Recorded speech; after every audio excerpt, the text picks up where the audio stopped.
হ্যাঁ, আলী রাদিয়াল্লাহু তাআলা আনহু জিজ্ঞাসা করছে, ফাতেমা এক টোকায় দরজা খুলিস তো খুলিস কি করে? আব্বা শিখায়া দিছে। কি শিখায়া দিছে আব্বা?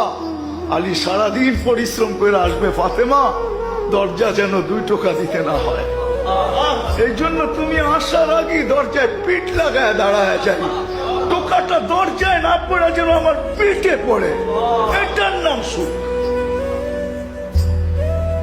পা দিয়া দেখা দিছে টেবিলে খাওয়া রাখা আছে, খায় ঘুমায় পড়ো, এটার নাম সুখ না। পা দিয়া দেখা দিছে, হাত দিও না, টেবিলে রাখা আছে, খায় ঘুমায় পড়ো। বেশি টাকাটা কি করবে না, এটার নাম সুখ, এটার নাম সুখ। চতুর্থ দিনও কিছু নিয়ে আসতে পারেন না।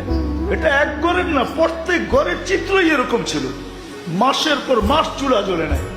তারপর স্বামী যখন ঘরে ঢুকছে, সাররাত ওয়া তাবাসসামাত, খুশিতে নাচতে ছিল আর মুস্কি মুস্কি হাসতে ছিল।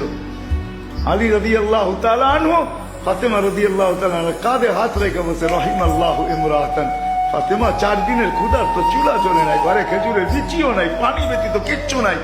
হাসান হোসাইনের জিব্বা খিদা নিবারণ করায় নিয়ে আসছি আল্লাহ রসুলের জিব্বা চোষায়া। আমি ঘরে ঢুকতেছি, তুই এখনো হাসতে পারিস আর নাচতে পারিস? বলতে নাচবো না কেন, হাসবো না কেন? তুমি তো আমার বাদশা।